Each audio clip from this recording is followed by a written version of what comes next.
Hey everyone. Well, my guinea pigs are sure enjoying their Timothy hay. Well, good news for some people. Rob C, Tarantula Guy 1976, is back on YouTube.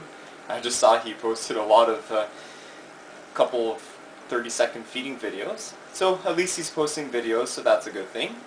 Now, again, this is Molt City for one of my teas. And guess who molted? Another Lasiodora, the difficilis. I had no idea she was in pre-molt or not. She hadn't been featured in quite a the earlier feeding videos, but just give you a shot of what this tea looks like. She is an absolutely monster tea.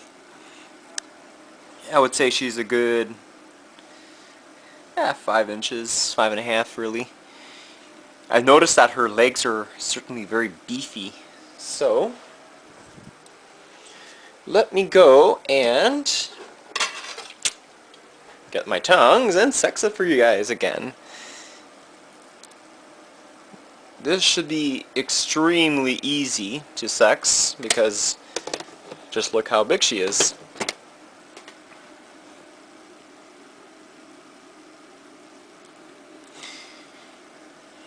You can see why they call it the difficilis, the Brazilian fire-red bird eater.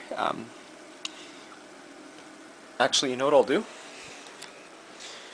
Let me get you a Parahybana, the common salmon pink, and show you what they look like side to side. So I think a lot of people want to know the difference between them, and the differences are really quite subtle.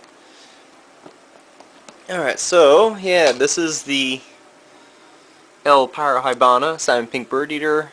You can tell why they call it salmon pink bird because they have slight pink hairs on their abdomen.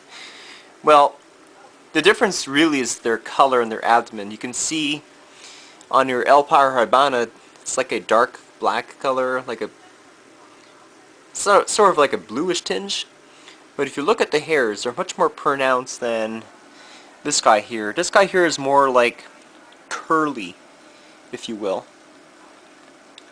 And that's how you determine if you have a difficilis and a Parahybana. Don't know what the fracta looks like up close and personal since I've never seen an adult specimen, but now that mine is female, we can watch it grow over the next couple of years, and we'll make a side-by-side video to see the differences between them. Okay, so now I'm going to go and get the molt. I hope that video helped everyone about their egg sacs. Not about their egg sacs, about their feedings and why tarantulas will not eat. Okay, so unfortunately it's kind of mangled up the sex, so I'll actually show you a trick of how to do that. Okay, so as courtesy of Talon 4WD, so what I'll do, in case your molt ends up like this and not as perfect as my Fracta, what you're going to do is just put your molt inside the water and just press down on it. You don't really need to get it too long. By putting in the water, it actually softens the molt end, and you could just open it. Okay? So I have a plate here. This is a perfect plate to see how big Dora was. She's actually pretty chunky, as you saw in the video. See? Where are you? Okay. Oh wow, she actually spans a bigger with that little small plate. Look at that. She's a big difficilis, but they get really large. They get up to having the same leg span as Parahybana. 10 inches is really very typical in Lasiodoras. Oh yeah, there we go. And there's a flap. Easily to see in such a huge specimen like this. Okay, so let me bring it towards the light so you can actually see what I'm talking about.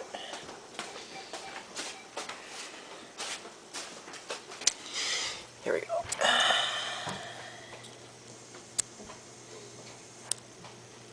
See, this is why I like my Sony DCT 70 camera. Even though it's not HD, it really does great macro shots, as well as nice close-ups. Well, this is the abdomen molds right here. Your book lungs are right here, the first and second pair. Between the first pair, you see, there we go. Here's the flap, the epigastric furrow, which indicates it is a 100% female. And you can really see the details of the spermathecae. Now, if you had a male, you probably would not have seen this. Sweet. Love it. 2 female Lasiodoras so far. Nice. But then again, I knew she was a female all along, so just wanted to confirm it. Okay, so now we're going to measure her and see how exactly large she originally was. Look at her fangs. Amazing. Alright, so there's a lot of ways that people love to measure their tarantulas. A lot of them measure by body length, which is the tip of the chloroceri to the bottom end of the abdomen. I personally don't like to measure T's that way. I like to measure by leg span, and I think a lot of dealers usually do that. So the way I measure my T's is by diagonal leg span and see how large she was. So as you get experience when you're owning a tarantula, you're pretty much can estimate to a reasonable accuracy.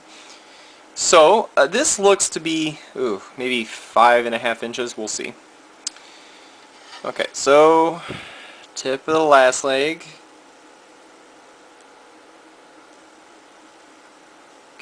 15 centimeters exactly. Okay, so that is 6 inches. Really?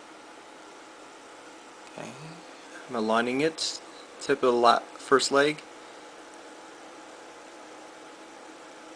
Almost 15, almost 6 inches.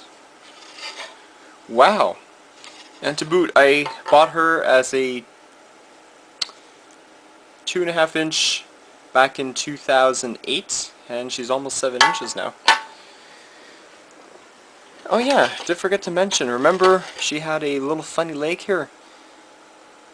Let's go see how she is now. See if that leg is better.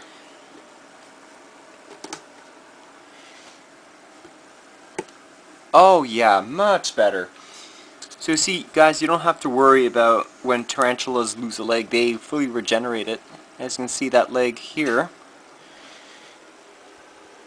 which was on the previous smolts, seems to do a lot better now.